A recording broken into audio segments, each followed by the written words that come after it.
Well, hey everyone, it's Hudson. We're going to run through the Z6III's menu structure, talk about how I set it up and change it from stock.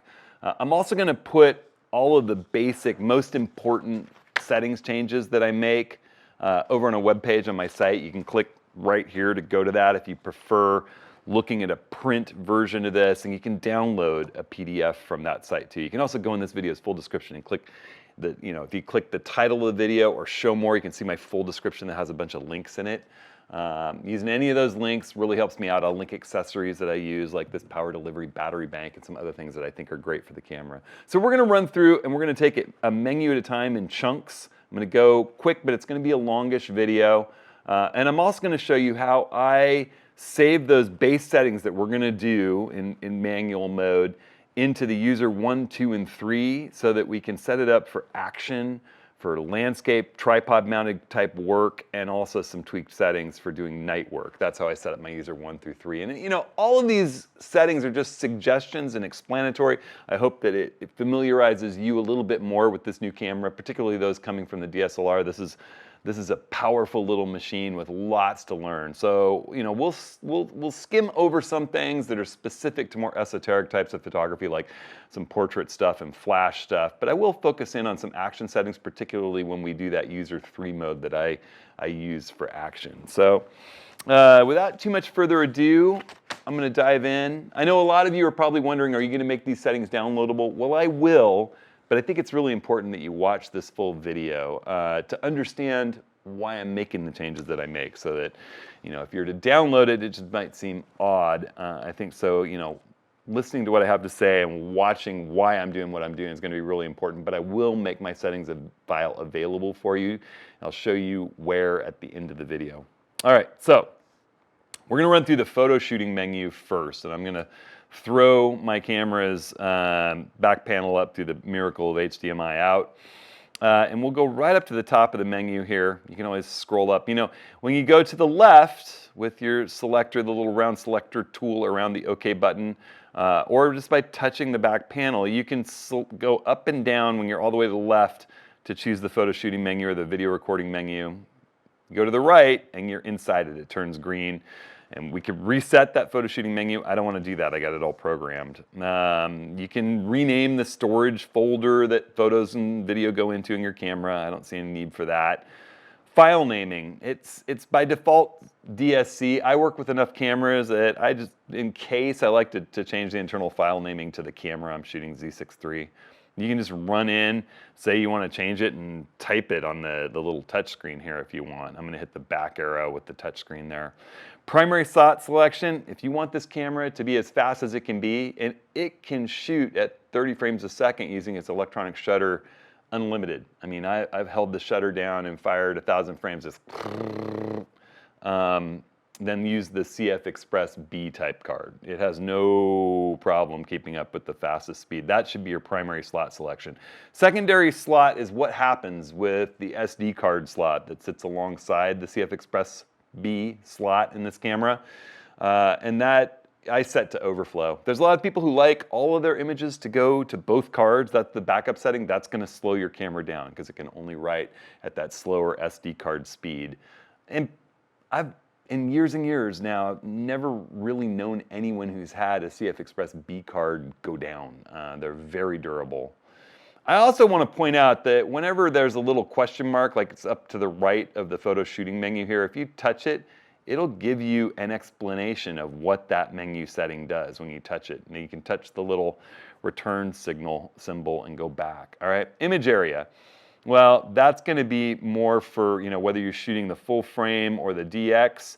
And this is the first really important thing that I say change. And you have to go into this menu, and by default, this is disabled. DX crop alert, I like to enable it. And that way, if you've chosen to shoot the cropped portion of the sensor, the DX portion of the sensor, you'll get a little flashing warning that you're in DX mode in your viewfinder and on your monitor. And I think it's really important to not forget that you're shooting with the reduced to center of the sensor, less megapixels.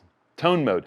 This is about HDR, essentially, kind of some new HDR type photography. We're going to stay with standard dynamic range. I just think that it's all floating around, a little nebulous. I wouldn't be working with the hyperlog gamut setting, and unless you know what you're doing and you want to be shooting in hyperlog gamut, just stick with SDR. Don't change this one.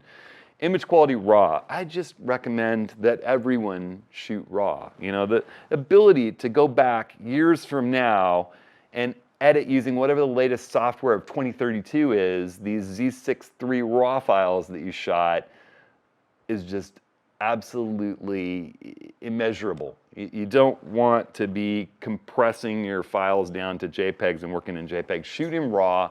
And you can set image editors like Lightroom to read the camera's profile information. Say you're shooting in monochrome and have those RAW files come in looking like Nikon's monochrome JPEG setting as they come into Lightroom. That's what I do. So I shoot in RAW. I don't shoot in anything but RAW. I really have no purpose for shooting in anything but RAW.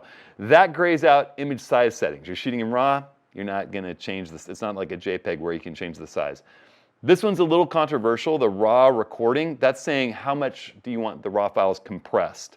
And there's a lot of people who talk about high efficiency RAW recording, compression, high efficiency star. You can find out more about all this through the question mark menu. I choose lossless. I want the highest possible quality RAW files I can get. I don't scrimp on this. And I've had people shoot with, high efficiency compression and then find banding when they went to enlarge and print big. Lossless. Go with lossless. That's my advice. You can compress it if you want, but I'm certainly not going to. ISO sensitivity settings. This is where you can jump in and say, this is what I want the ISO to be. There's much faster ways to do that while shooting. There's a button right on the top of the camera, but there's some cool controls in here in the menu. I'm going to the right. Anything with a little caret to the right tells you can go to the right. And you can change your ISO sensitivity by going to the right. But your auto ISO control, this is where you set the maximum sensitivity, the maximum ISO you want this camera to go to. And after some pretty thorough testing, in general, I don't want it to go above 32,000. I might even want a little less. I might go 25,600 ISO. And that's automatically going to change your flash settings. I'm not going to go into flash settings right now, but I'm thinking 25,600. You can do some noise reduction that looks pretty darn good, particularly if you use something like Lightroom's Enhance and Denoise built. It's pretty amazing, or ON1's No Noise AI. White balance, this is where you could set the white balance. I put that in my eye menu. I'll show you how to do that, but you could go in and choose different white balances right here. Set picture control. Picture control, people think, well, why would I do that for RAW files? That's dictating how the JPEG file is going to be rendered by the camera. How's it going to sharpen it? How's it going to adjust the color? I choose neutral. Neutral gives me the best representation of what a RAW file would look like, and it comes in ready to edit in Lightroom, not kind of crushed. And if you choose something like, say, Vivid, it's going to make it really contrasty, pop color, saturate color. And it's going to look like that when you look at the back LCD of what your image you just shot was. And that may look nice on the back screen, but it's also going to affect the way that the camera renders the histogram on the back of the screen. And that's the tool that you use to check, did I capture all the highlights? Did I capture all the shadows? Well, if it's adding contrast, it's not going to be as accurate. So neutral gives you a nice image and yet a better representation of your raw data that you captured. So I choose either neutral or I choose monochrome if I'm shooting in black and white. And it's really, I would urge anyone who hasn't shot in monochrome and has any interest at all in black and white, flip to monochrome and look through the viewfinder and explore the world in black and white. I think you'll have a really good time with it. And if you set Lightroom controls to read camera profiles, those raw files will come in black and white in Lightroom too. They have the underlying color data. You could convert them back to color if you want, but you'll get the look you saw in the viewfinder, which is pretty awesome. All right, manage picture control. That's to tweak and adjust all these settings if you wanted to. You can go in and adjust and tweak all the different settings and create your own picture control profiles. I'm not going to go in there. Color space, Adobe RGB or sRGB. This has zero impact on the actual raw file that you're going to bring out. That doesn't have, raw file doesn't have a color space attached to it. Your raw processor like Lightroom or On1 Photo Raw or Capture One is going to assign that raw editor's default color space to your file as it interpolates that raw data, as it demosaics it. But it does have another impact on the histogram. You're going to get a more accurate histogram with a wider color space of Adobe RGB, and that's why I choose Adobe RGB. Active D lighting, this boosts shadows, lowers highlights in JPEG images. But again, it has an impact when you're shooting in RAW, and that impact is it can adjust the light meter. And you'll find that if you turn your Active D lighting setup to extra high, that it may wind up adjusting what the meter reads your scene as up to a stop. I leave it off to shoot in RAW. It has no impact on the RAW file, so I turn it off.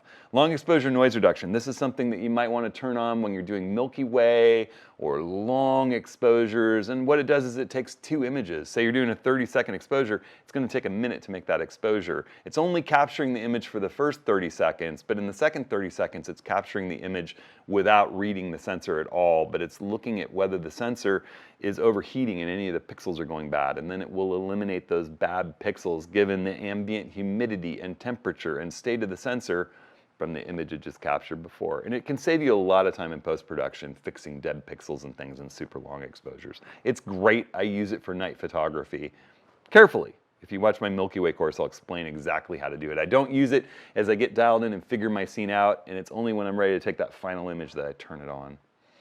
High exposure, high ISO noise reduction, this is only really going to be applied to JPEG images. You might as well leave it on normal. It'll give you a little bit better look to the images, or you can turn it off. It isn't going to affect your RAW file. I don't worry about it. Vignette control, diffraction compensation, I just leave those at their default setting. And diffraction compensation does do a little sharpening of the file. Everything can be tweaked in post and RAW processing. Auto distortion control, same sort of thing. Skin softening, these are portrait things, portrait settings that are more active if you're using Nikon's own editing suite. Skin softening, portrait impression balance, not things I typically use. If I'm going to do portrait editing, I'll probably just use Lightroom's masking tools to do it. Photo flicker reduction. This can be handy if you're working with lights and you see it flickering in your viewfinder or on the screen and it doesn't look good when you take the picture. You can try setting photo flicker reduction. High frequency flicker reduction, same sort of thing. It's gonna impact. The reason not to leave that on all the time is the camera's gonna be looking at that flicker and looking for the optimum moment to capture the image, and it's gonna adjust exactly when it fires, not necessarily being right when you press the button. So it can impact your ability to capture the decisive moment when you're not working with flickering lights. It's a tool to fix a specific problem. If you're encountering that problem, it's here in the photo shooting menu. Metering, you can choose old school metering or spot metering. I generally leave this camera in matrix. Occasionally you got that one sunbeam coming down in a dark space, spotlighting a table, and you just want that beam of light in the table to be perfectly exposed and everything else to fade to black. Well, spot metering can be great for that type of application. Flash control, this can control off-camera flashes. This camera has no onboard flash. We aren't going to go a bunch into flash modes, but this is where flash modes live. Release mode, there's a release mode button on top left of the camera, thank goodness. So we can change, from continuous extended to single frame. Focus mode, again, I put this in my I menu, but we have AFC, AFS, where it locks a subject. This is more your landscape still life. Continuous autofocus AFC, it continues tracking subjects. Manual focus, you're in charge of it yourself. The AF area mode, what mode are you working with in tracking a subject? You've got your sort of AFS subject tracking, or subject points, AF area mode, which is pinpoint is a very, very fine point. That doesn't work in AFC, only AFS. Single point's a smaller, locked, kind of dumb point.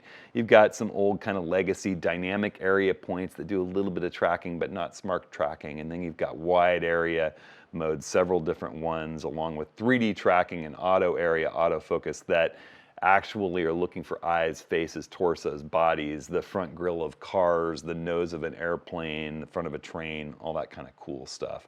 And that's where the autofocus, manual focus, subject detection options come in. Are you looking for anything? Auto goes in the order that this is listed. It looks for people first, then animals, then vehicles, then airplanes. So easy to remember that. You can leave it in auto, or if you're working with people specifically, it'll be a little bit better in people mode. If it's animals, it'll be a little bit better in animal mode. If it's vehicles and transportation, you know, planes, go into the correct mode. Manual focus subject detection area. What the heck are we talking about, subject detection and manual focus? Well, to my mind, that I know of with Nikon, the only two cameras that have this are the ZF before it and the Z6III, where you can set it up so that when you're manually focusing your camera, you can choose to be in wide area large, wide area small, or auto area mode. And when you're manually focusing, it'll look for the type of subject you have set in subject detection. You can leave it in auto, you can put it on people, and it'll look for eyes and for faces, and it'll pop up a box around the eye or the face, and you can focus. With a modern lens, you can focus if it has electrical contrast and actually see a green indicator when the eye is focused sharp. When that detected subject is sharp, the box around it will go green. If you hit your button that you have programmed, I'm going to show you how to program the OK button to zoom to 100% automatically. It'll zoom to that detected subject without you moving the subject point around to pick it. If an eye is picked up on a person and you hit the OK button, boom, it zooms into 100% on that eye and tracks the eye while you focus it zoomed into 100%. It's like cheating with manual focus lenses like this Voigtlander 51.0 aperture lens. It just is magic. It makes using old lenses amazing. It makes using new manual focus lenses amazing. I think, you know, play with it. It's fun. It's off by default. I like wide area large so that I can kind of pick which face I'm after. Vibration reduction. This is the in-body image stabilization. It's incredible in this camera. It gets you up to 8 stops, and I have handheld waterfall shots with the ZF that came with this system first at 70 millimeters at a half a second and had everything sharp, but the water flowing through blurred. It's pretty crazy. Link vibration reduction to the focus point. This is also something special that's only with the ZF and the Z6III, where if you have your subject way over on the corner of the frame, or it's picked up an automatically tracked subject way over on the edge of the frame, it will key that vibration reduction to that portion of the sensor, whereas other cameras key it only to the center of the sensor. So it actually will key the vibration reduction to the area of the sensor that you're working on with maximal impact. Pretty crazy. Auto bracketing, this is one that I'm going to put in your eye menu for most modes, not necessarily action where you're tracking moving subjects, but for landscape and knock-around shooting, I think auto bracketing should be easily accessed. And this is where you can go in and say, am I bracketing? How many frames am I bracketing? How many stops apart am I bracketing? What type of bracketing am I doing? You know, flash and auto exposure. So that's my general settings, 3 frames, 3 stops apart. That's how I deal with really high contrast situation like a sunset coming down with shadows in the foreground and the sun in the frame. I want to capture 3 stops overexposed for the shadows on the meter for the middle, 3 stops underexposed for the highlights, and then I'll look at my histogram to see if I've got everything that I want. Multiple exposure, this is a mode that you can use. It's got a lot of cool functions in it. How many shots do you want to take? Do you want to be seeing the last shot overlaid on the shot you're framing up next? How do they get blended? Do they get saved as individual RAW files as well as this new blended file? Pretty cool stuff. It's fun to play with. Same sort of thing with HDR capture and interval timing. Interval timing is what I use to actually capture time-lapse with RAW files. It's very, very powerful. And time-lapse video, I don't use that much. The camera's gonna automatically do time-lapse and then edit the files for you and compress it and, you know, make a video file that's not very editable as an output option. It's a cool way to get into time-lapse, but actually if you use the interval timer shooting mode to set up your time-lapse shooting and you set how many frames, say you want to capture 240 frames, which at 24 frames a second would equal 10 seconds of time lapse, and the interval could be, say, not a minute, but maybe 2 seconds, and then you'd have you could set it up so that every 2 seconds you're capturing. Auto exposure smoothing only really works when you're in aperture priority or shutter priority. It's not going to work with manual. You can turn the electronic shutter on so it's silent. You can focus, you don't want to focus before each shot in general. But under options, this is really cool. You can tell it that you want to capture a time-lapse movie. You can capture it as an 8-bit H.265. You can make it 24 frames a second, which is what I tend to like. And you can tell it where you want it to go, maybe the SD card slot where I put video. And so the minute that you're done with your intervalometer, it'll automatically create that time-lapse file as well as saving all the raw files for you to do more advanced time-lapse editing down the road. So that's pretty darn powerful. I don't use the time-lapse video, I use the interval timer shooting. Focus shift shooting, this is for doing automatic focus stacking. It's pretty darn cool. There are settings for the focus step width from 1 to 10. That's, you know, you would use 1 for tiny little macro work. You would use maybe 7 or 8. For the landscape, I generally use 8. You're only going to take a few frames. And yeah, very, very, very, very cool stuff. Automatically, you just focus on the close thing and then run it, and it'll finish. Pixel shift shooting, that's new with the ZF and the Z6III. The Z8 got that as well. It's sort of surprising the Z9 hasn't yet. It enables you to blend multiple frames in Nikon software, which is then exportable into your other raw processor of choice, and it will create a new file that's either much higher resolution or just has less noise by doing some stacking and noise reduction through stacking.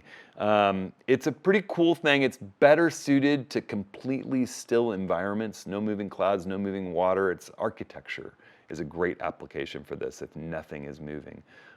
In general, in my testing, I've kind of preferred using Lightroom and Photoshop's super resolution to get exactly the same increase. You can take 24 megapixels to 96 megapixels with this using Nikon's NX Studio, or in Lightroom, you can take any single file that's nice and sharp and use super resolution to take it to 96 megapixels. And I found, in general, I like the results out of super resolution, and it gives you the latitude to work with old files and single files and moving subjects and cloudscapes and rivers. So it's interesting, it's fun to play with, but my testing has kind of led me away from it. And that's our photo shooting menu, all right? So next up, we'll take a look at the video menu, and we'll go really quick through that. All right, so the video recording menu. We're gonna jump in here. You can reset it. We're not going to do that. I've already set mine up how I want it. Again, set it up kind of like the photo shooting menu. We're going to go quick here. Storage folder, you can rename it if you want. File naming, again, I rename it Z6III. You don't have to do that. Choosing a destination. You know, I shoot at 4K 10-bit, and it works just fine to an SD card. If you were shooting ProRes at 60 frames a second 4K video, you know, the raw video, if you really have that kind of demand and need and you have the capability to post-process it, you should shoot it to the CF Express B card. But I in general shoot all of my video, including what I'm shooting right now in 4K 10-bit, to my SD card. My video file type, I tend to shoot H.265 10-bit standard definition, standard dynamic range. You know, yeah, it requires a little bit of editing. If you come down to the 8-bit, it might look better without editing. It might look a little flat until you use video processing software, like I use Adobe Premiere to just boost the contrast a little bit. But it gives you more ability to capture highlights and shadows in 10-bit than you get in 8-bit. So that's what I use. Just depends on your needs. Frame size and file rate. I like the 4K. That's 3840 by 2160 at 24 frames per second. I just think that's a nice filmic look. If I'm shooting faster action, I might move to 30 frames a second or 60 frames a second. If I want to do slow motion, whoo, you can go 120 frames a second. That's 10 times slow-mo.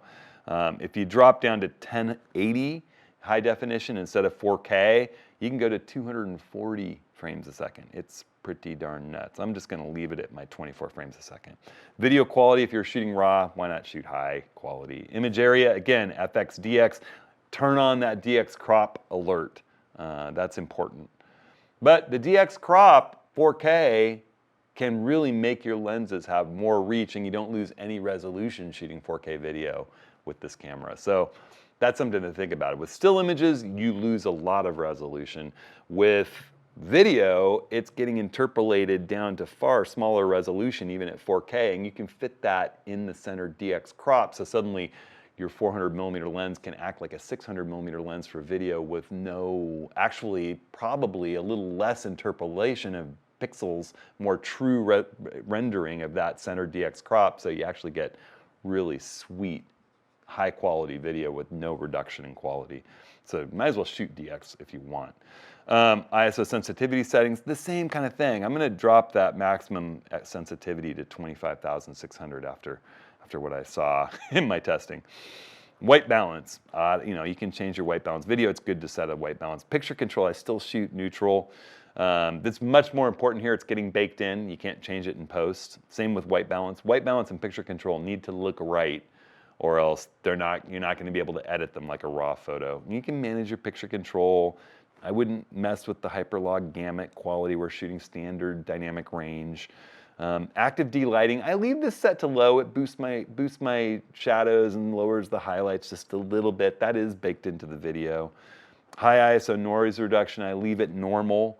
Vignette control, I do turn on. Diffraction compensation, that's going to get me a little bit sharper final video. Distortion control, sure. I'm not doing portrait videos, so I'm not doing all these portrait maneuvers. I leave the video flicker reduction on automatic in video. If it encounters it, it's going to help me with it. If I have a problem with some high frequency like LED flicker, I can come in here and turn this on. Metering, I'm just leaving. It's the same sort of setup. The focus mode, automatic full time. It's just constantly focusing. I don't have to hold down the AF on button. I'm using the auto area mode. This is totally is subject dependent. If you're doing people, you might choose people.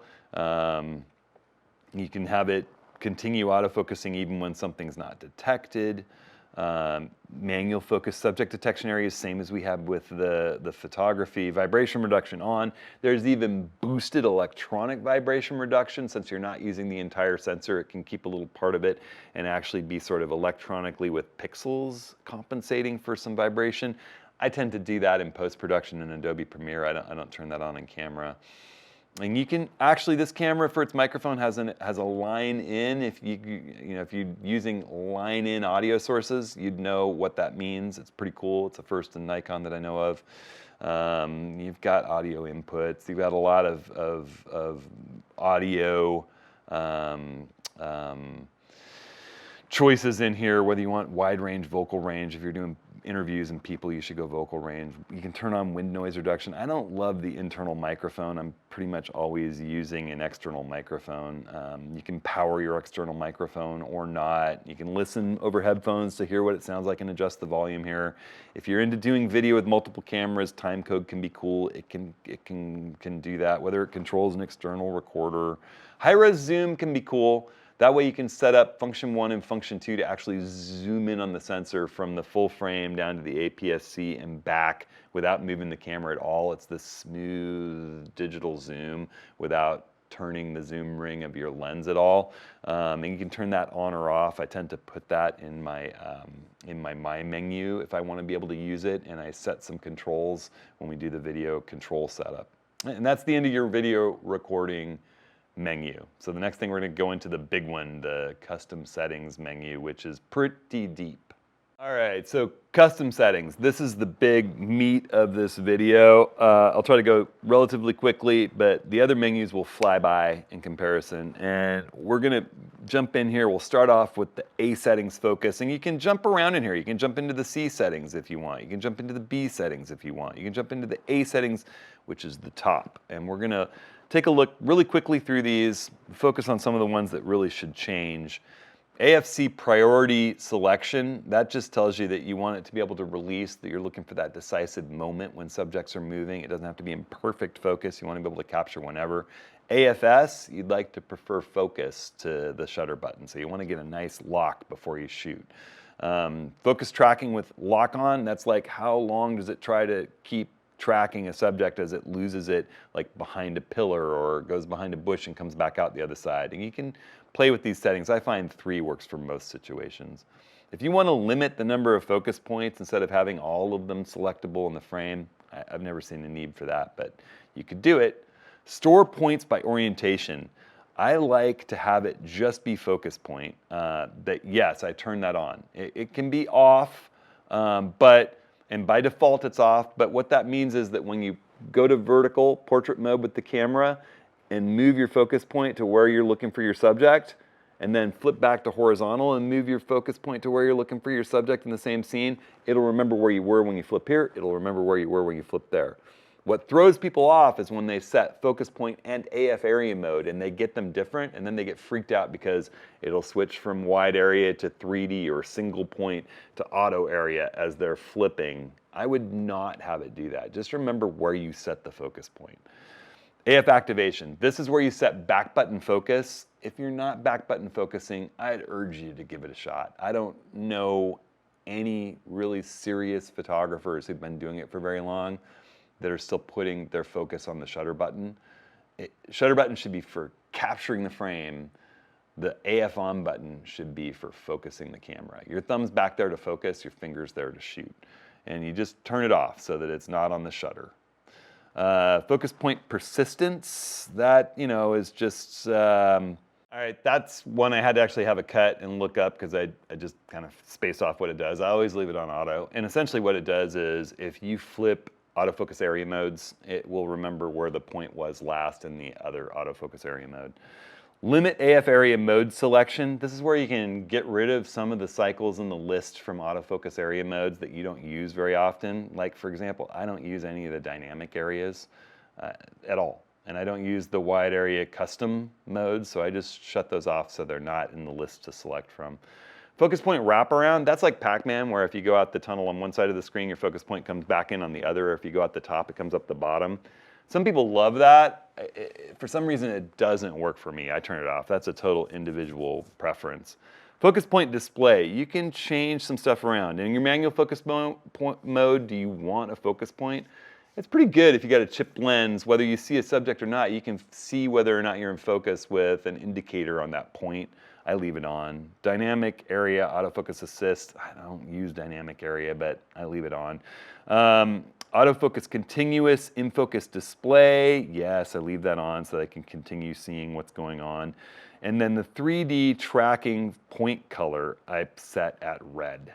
The built-in AF Assist illuminator, in some modes, I leave that on. In my night shooting and landscape shooting, I turn it off.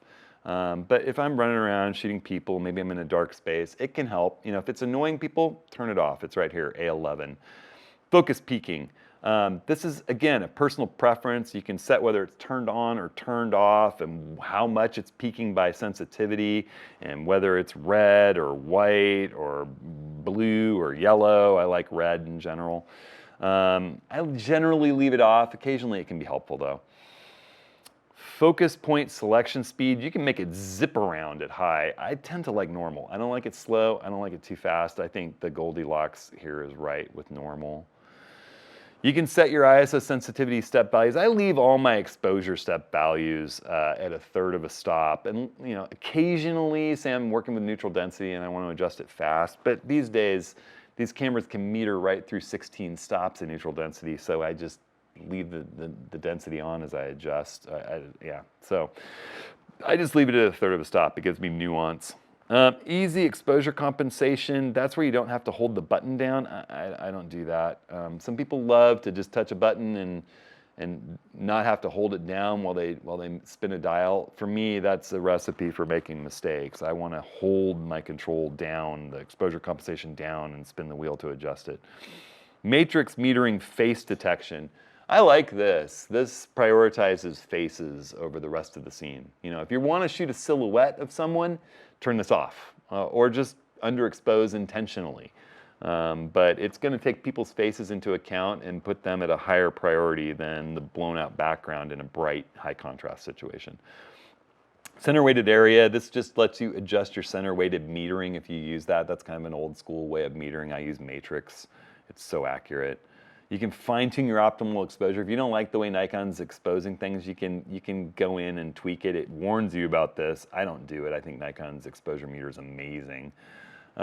Keep exposure when the f-stop changes, definitely not. That's like as you change your aperture, it's going to try to tweak the other settings to stay with you. In manual mode, I just want to be making my own decisions.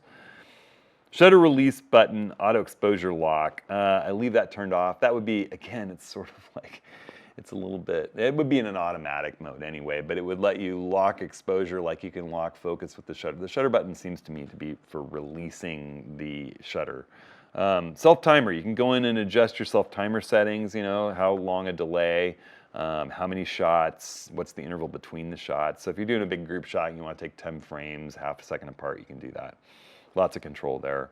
Power off delay. I generally leave the stock settings to save battery power. Right now I've adjusted that for doing these videos so that it's not gonna time out. In the menus it's 5 minutes. There's no standby timer. This is not how I set the camera up. I don't usually adjust these much. I leave them at the default settings. Continuous low speed shooting mode. How many frames a second is that? 5 frames per second is what I set. Maximum shots per burst, infinity.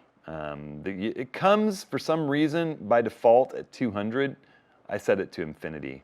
Pre-release capture options. This is when you go into those C30, C60, C120, those ultra high-speed capture modes that are only JPEG, and you can set it so that when you're holding the shutter halfway down, it's actually recording images to the card and then writing over those images and writing over those images. You can say, I want it to be doing that for half a second or a full second or a third of a second. And then basically when you press the shutter, it backs up and saves everything from a half a second before. And then you can tell it how long do you want that to be happening post-release. Well, if you turn it on for the pre-release, it will capture the post too. And the shortest duration is 1 second. So I generally, when I do this, more often than not, I set about a half a second to a second after. So the bird does what you're waiting for it to do, and you press, well, if you're usually within a half a second, so you'll get what it did half a second ago through a second after you let off the button. So that's incredibly handy in certain situations, particularly for unpredictable wildlife and hitting the ball coming off the bat, those kinds of things. Sync release mode, that's for synchronizing multiple cameras. We won't go into that. Exposure delay mode, yes, I wish the ZF had it. I don't know why it doesn't. The Z6III and the Z8 and the Z9, they brought it back by popular demand.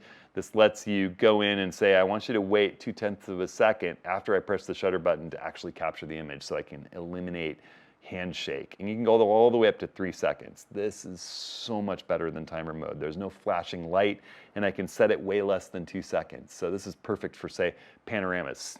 Take your hand off. Take your hand off, you know, the slow shutter speed. And we're really talking about shutter speeds from like, you know, a 30th of a second down to 3 or 4 seconds. Anything beyond 3 or 4 seconds, the moment that you touch the camera doesn't have much impact on the final thing. It's only a tiny percentage of the long exposure. What type of shutter are we using? Are we using the mechanical built-in shutter, or are we using the electronic shutter? I generally leave it on auto, but if you want to shoot fast action at 30 frames a second, you need to jump in and choose the electronic shutter. We're going to put this in my menu so it's really easy for you to access when we get down to the last menu that we run through. Extended shutter speeds, turn this on. This gives you up to 900 seconds internally. You can do a 15-minute exposure. Really, really handy for night work and long exposures with neutral density, you know, to go beyond that 30-second limitation. This goes you all the way to 900 seconds, and for some reason it's off by default. Limit selectable image area. You know, I rarely use any of these. Basically DX and FX. If you like to shoot square crop, you can certainly leave it in there. File number sequence, it's just, you know, how it's numbering files. You can reset it. Live view mode. This one's important. It throws people off. You want to show the effects of your settings while you're looking through the viewfinder or at the monitor on the back. You know, adjust for ease of viewing will keep a nice bright view even if you're underexposing. I think it's good to see what your exposure is going to come out like. I always leave this on show effects of settings. Starlight view. This just magnifies the light coming into the camera. If you move the camera with light in this, you're gonna have tracers and weird effects moving around, but then as it goes rock solid on the tripod, all of a sudden it's crazy intense. And with the fast lens that brings in a lot of light, you know, an f1.8 or less, you can see the landscape doing Milky Way. You can see the edge of the horizon and the stars coming out. It's just wonderful. Warm display colors, that's for that night type of work. You can set your display up so that it just goes completely red. If we turn it on to, there it is, mode 2, mode 1. Mode 2 and mode 1, the difference is that with mode 2, you get, I think it's mode 2, you get warm display colors, even reviewing images and looking through the viewfinder at the scene. Mode 1, one of them is just the menus, the other one is everything. And I generally use the everything mode when I'm out in the landscape to save my night vision. It just lets you not burn your night vision out.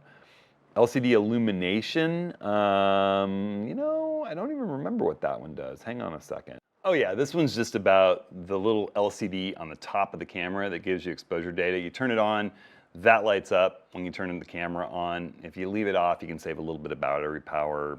You know, with the ability to plug in a power delivery capable brick like this Anchor one that I use and recommend, it's batteries seem to be way less of an issue. You just plug a battery brick in when you throw it in the bag. View all in continuous mode, yes. That's about whether or not you're seeing the whole scene or whether you want sort of why you want blackout in continuous mode, I'm not sure. I say view all. Release timing indicator, that's for when you're viewing an electronic shutter. How does it look? And you can see in type, I like type B where all 4 edges get a little flashing indicator since you're not hearing an actual shutter go, that you're capturing fast images. There's almost no blackout with this camera, especially with the electronic shutter. So this is kind of letting you know what it looks like if you say are in silent mode using the electronic shutter. So the image frame, I like to see the edge of my image, yes. I like to see the grid often in my view. We're going to adjust views in this pretty quickly here, what it looks like through the viewfinder and what it looks like through the back LCD in different display modes. But I like a 3x3 rule of thirds grid. There are different you can choose here. You know, I like the 3x3. Virtual horizon type, the old weird sort of original Nikon type, or the cool new aviation style, which I certainly prefer. And then we've got custom monitor display shooting. So here's what we can run through here, and you can set up different views. If I jump into this, if I go to the right, we'll see all the things. I have nothing active in my display 1, just a clean screen with a focus point. All right. In display 2, I have these settings. I can see the touch to focus, touch to shoot button, which I can change those settings. I see my virtual horizon, I see my histogram, and I see my rule of thirds grid, and that is all. In my third view, I add simple exposure details. That's it. My fourth view, I add the detailed exposure settings, those things up at the top of the frame. And finally, display 5 is that kind of back panel where you just get all the information, say you're set up on a tripod, just looking at it. In the viewfinder display, it's a little trickier. You jump in there, and you've got display 1 is very similar. Display 2, it's kind of the same setup that I have. Display 3 just has all the information. You can see how the information in the viewfinder is not overlaying your image. So I just either have all, you know, it's far less need to be throwing this stuff in a little bit at a time. I don't use a 4th display mode. And again, you can see it's the same kind of setup. You go over to the right, you can choose what you want active. You go to the left, you can move up and down between those. To the right takes you into the settings. That's how you set up your displays. And that's very individualized and custom. That just gives you an idea how I have mine set up. You should set up your own for how you like it. High frame per second viewfinder display. This may use a little more battery, but it gives you a smoother look to moving subjects, tracking moving action. I highly recommend it. Flash sync speed, you know, as fast as you can without going into the sort of limited mode. 200th of a second is as fast as you can get.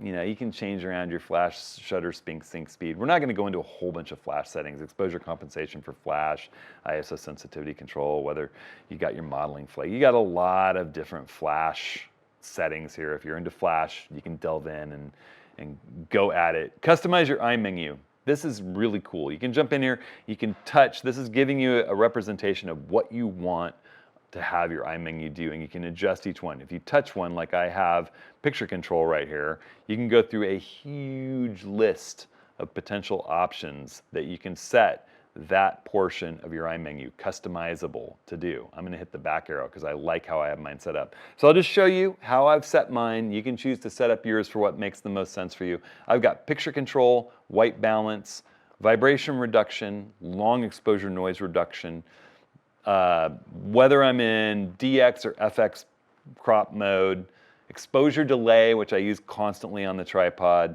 viewfinder and monitor brightness settings. That's particularly nice when you get into darker situations and the monitor seems too bright. Turning on bracketing and setting those parameters.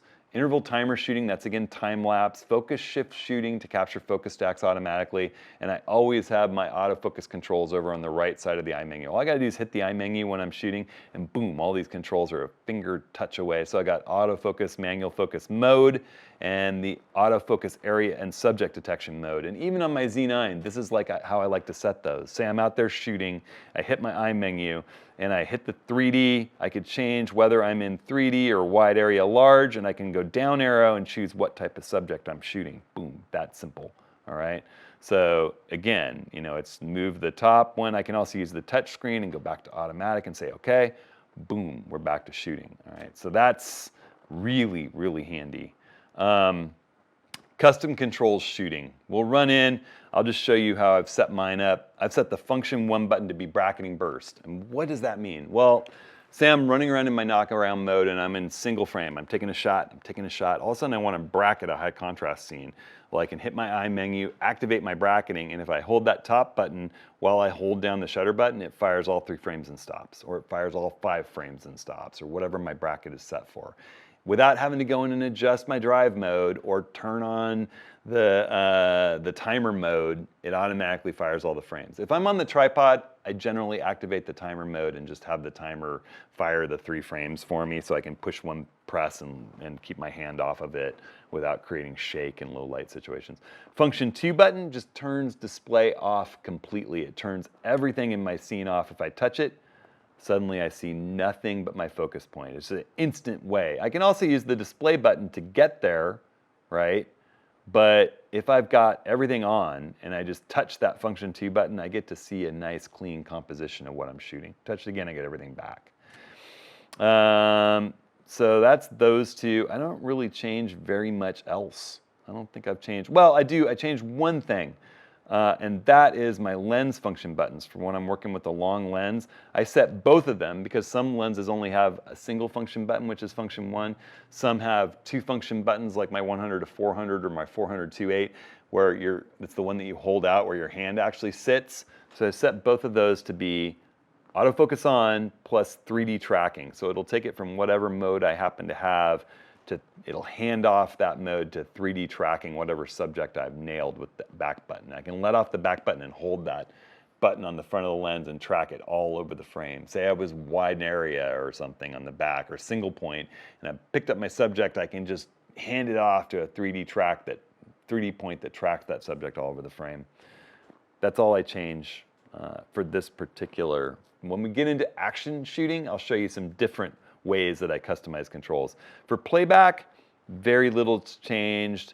The only thing I do is I set the lens function buttons to be protect image. Same reason. If I'm reviewing images and I want to protect the best ones, I like to not have to reach back with my left hand if I'm working with a long lens. I like having that on the lens button if I'm reviewing in my viewfinder. It's as simple as touch, that protect, which works for some of my culling modes. The touch function, this is that mode where you're able to move the focus point around with your thumb on the LCD while you're looking through the viewfinder. Love it. I turn it on and I assign it to move the focus point, and I say the area for me is the whole screen, both for wide and for tall. The whole screen. You can set which part of the screen you want to work with. I like the way it works with the entire screen. So that's how to set that up. Turn that on, set it up. Control lock, this is just lock controls. There are situations where you might not want to have your camera controls changed at all. You can reverse your dial rotation or release button to use the dial again. I talked about that. Some people want to touch, say, ISO, and then just be able to move the dials to get where they want and touch it again to deactivate. I'd rather hold the button down. It feels more precise to me. You can reverse your exposure indicators. You can reverse your focusing ring. You can change the focus ring rotation range on some lenses. You can change the control ring sensitivity and switch the focus and control ring rolls, what they each do. You can control power zoom settings if you have a power zoom lens. Full frame playback flicks, that's what happens when you flick while you're reviewing images. I like to advance direction. I think that's nice. You can flick to the next image. I don't do the up and down thing. You can star images or mark them protected, that kind of stuff, by just swiping your finger on the back screen. Prefer the sub-selector center. I don't turn that on. That controls how your joystick behaves while you're pressing it. Can you continue to use the joystick, like to move focus point around? I leave that turned off. And now we're into video, video settings. The same thing, but controlling, it's exactly the same way you set up the eye menu in your video mode when you flip to video. I have very similar things chosen. Picture control, white balance. White balance is important for video. Electronic vibration reduction and vibration reduction. The quality, size, and frame rate, that, what type of video are you shooting. I set up custom controls so I can change my custom controls while I'm doing video. I have my audio input sensitivity, say I'm using an external mic, how is the gain being adjusted? My headphone volume for reviewing that audio through headphones, whether I'm in FX or DX mode. High-res zoom, turning it on and off, that ability to zoom in with button presses of the function 1, function 2 button into your scene smoothly like a pro, Hollywood studio. And then the same focus mode, same focus area mode and subject detection mode right there. Custom controls for video. The only thing I really change are function 1, function 2 to be the high-res zoom. I love that ability. I don't change anything else. Control lock, again, controlling locks for video. You can limit your autofocus area mode selection for video. You can choose your AF speed. There might be times where you want to slow the autofocus speed way down for cinematic effect or speed it up. Tracking sensitivity, same sort of thing. If a subject is obscured, how long does it continue to try to track it? The high-speed zoom speed or the high-res zoom speed, how fast is it zooming in? I generally like their balanced setting, but you could go in and tweak that here. Power zoom controls, again, if you had a power zoom lens. Fine ISO control, you can get in and more finely control ISO for video. Extended shutter speeds for video, that lets you get right down to shooting the same shutter speed as your frame rate, which I tend to not like. I use a 50%, a 180-degree shutter rule. If you're into video, you'd understand that, but I like to make my shutter speed half of my frame rate. So I'm capturing half of the time flowing through. View assists, it's just, this is all about whether or not you're getting assists for autofocus and exposure and things in shooting video. The zebra patterns I do like to turn on. I set the pattern, that just gives you a little zebra pattern when you're getting close to blowing out highlights in your scene. It's like a little moving bunch of zebra stripes, and you can set the pattern, and I like the highlight threshold to be 250, and I set it for the highlights. That 250, 255, 255 is pure white, so I start seeing them at 250 in the RGB color range. You can limit that tonal range. I don't limit it. Again, the grid type for video, 3x3, brightness information display. There's just all kinds of these custom monitor settings and viewfinder shooting. Same thing we had with still shooting. You can go in and adjust your different settings for video. Just take my still frame recommendations if you want to use mine. It's the same thing, viewfinder and monitor. Red recording frame indicator, that's really nice. You get a nice big red outline on your monitor when you're recording video so that if you're at the back of the camera, you know it's recording. It's really, really handy. All right, so that's it. We've run through the biggest thing we had to do, custom settings. All right, let's run the playback menu. This one will be pretty quick. It's just about settings for when you're looking through your images and video. So you can go in and delete a whole bunch of things that are on your card. You can choose which folder you're looking through as you play back. You've got some display options. These are important. The only ones that matter to me really are the RGB histogram, where I can see the colors of the image I just captured and whether my exposure is right by color, red, green, and blue. I like that, and I like none. Those are the only two that I set. And that way, in that RGB histogram view, you'll also get exposure data. Delete pictures from both slots. That's only going to be for those that are shooting to both cards as backup. I would generally put that as on if I were you guys. Dual format recording playback spot. So if you're recording to both cards, which one are you playing back from? I think the fast one, the Compact Flash Express. You can filter the type of images that you're playing back, only ones that are protected or whatever if you want to. Series playback, the sub-selector plays the first shot. This is for when you capture a burst.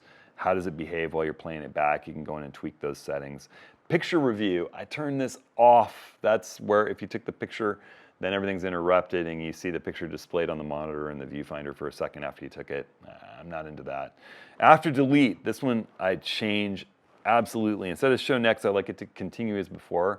So if I'm working my way backwards from the last images I shot and I delete something, it continues to go the direction I was headed. So it'll go to the previous image instead of the one after that I just looked at and chose to keep. So if you're moving to the left, it keeps moving to the left. If you're moving to the right through your images, it keeps moving to the right. I love that. After a burst, what do you want to see? I like to see the first picture in the shot, not the last picture. I've usually stopped when it stops being interesting. Started when it was super cool. Auto-rotate images. This is on by default, drives me nuts. If I shoot a portrait-oriented shot vertically, it displays it really small vertically like a stripe in the middle of my monitor. I'd like it to just display full screen in the monitor and I can twist my camera if I want to see it big. And you can copy images from one card to the other. That's it. Playback menu, quick. All right, setup menu. Another one that should be pretty quick. You can format your memory card. We're not going to do that right now, but you can go in and you can format either one. You can do a full format that's good for the card to kind of regenerate, or just a quick format to get rid of images. You can choose which card you're doing. Save your user settings. That's where you save settings to user 1, user 2, user 3. We'll talk about that when I'm done here with all the menus. We'll go in and set those up. Reset user settings. That would actually clear the user settings to default. Language, are we in English? Yes. Time zone and date. I tend to set these things via SnapBridge. I link into Nikon's mobile app and have my phone link up with my camera via Bluetooth, and that way when I'm on a trip, all I have to do is sync my phone to my camera, and boop, I can download images from the camera to my phone to share via social, and it also keeps the time zone and date and everything correct. Monitor brightness you can adjust, monitor color balance. Viewfinder brightness I generally set to auto. This viewfinder gets extremely bright if you need it to. You can change the color balance. The display size, I leave it standard. You can limit your monitor mode selections. You can auto-rotate information display. That way when you turn it vertical, your shooting details and information go to vertical with you. Your eye menu goes to vertical with you. It'll be displayed left to right instead of sideways to you. I love that. Auto fine-tuning options. This is way less important in the Z world where we're focusing on the sensor, but I do find occasionally particularly adapted DSLR lenses, the old AFS lenses, can use a little bit of autofocus fine-tuning if you use that kind of system. Non-CPU lens data. This is for telling the camera what lens it's working with if you're working with a vintage lens. The only vintage lens I have that needs that still is an old 1970s 105 millimeter 2.5 AI lens. It gives no information to the camera about what it is, but I can tell the camera that this is lens number 1 and I can run up to 105 like that, and it's a maximum aperture at 2.5. And now the camera knows what it's working with. Distance units, I like metric. You can go to feet if you want. Save focus position. This one's a cool one. If you leave it to off, you can focus the camera to infinity simply by turning the camera off and turning it back on. And with all of my S lenses, it's super accurate. Even with my Viltrox aftermarket 16 1.8 lens, which is wonderful for the Milky Way, it's really accurate. I find that I get great results just turning the camera off, turning it back on, stars are in focus. If you leave it set to remember the focus position and save it, well, it's going to remember wherever you were focused last. That can be handy in certain situations, but my default is to leave it off because it's so handy to snap to infinity. Power zoom lenses, same thing. Save zoom position if you wanted to. Now I'm at temperature cutout. You can let it run a little hot if you want. This is probably more for the really, ProRes raw video shooter out there. Clean image sensor, just going to vibrate the image sensor a little bit. I leave automatic cleaning at shutdown. I like it. It says off, but what it's saying is it's going to clean it every time you turn the camera off with the switch. So it's kind of an oddly labeled one. I might have them rethink, but at shut off would be a better way to represent that. You can create a dust off reference photo. I just prefer to clean my sensor and blow it out occasionally. Pixel mapping, you can go in and tell it to look for pixels that have problems. As the camera ages, you might find you have a dead pixel. This can map it and eliminate that.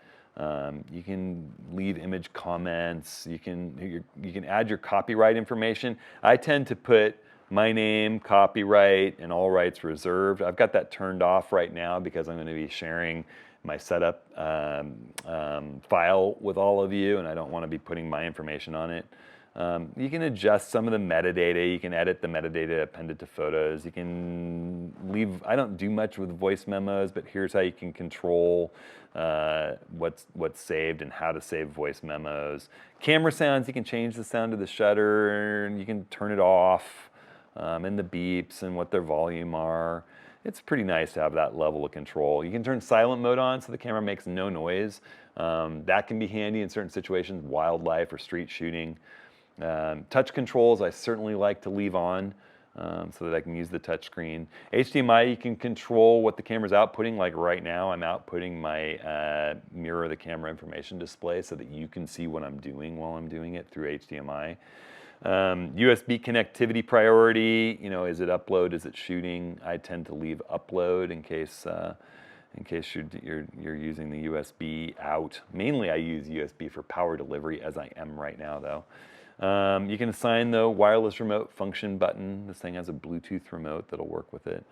Conformity marking just shows you a bunch of stuff that Nikon's conformed with. Battery information will tell you the health of your battery and its age. And USB power delivery, leave that turned on so you can charge your battery by just plugging a power delivery capable either wall charger or battery brick like this into your camera.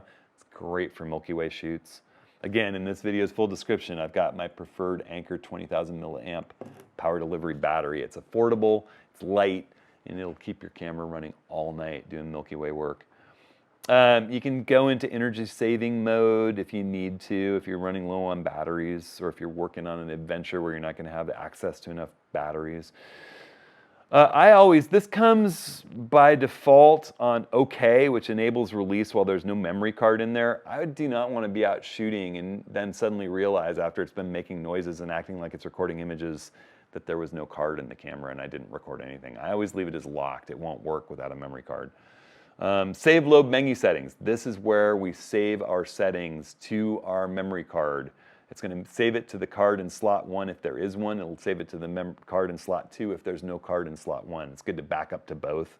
I'm going to share these settings with you. It's camera-wide. User settings on the dial, all the menu settings, everything camera-wide, a backup. It's going to save it to your memory card.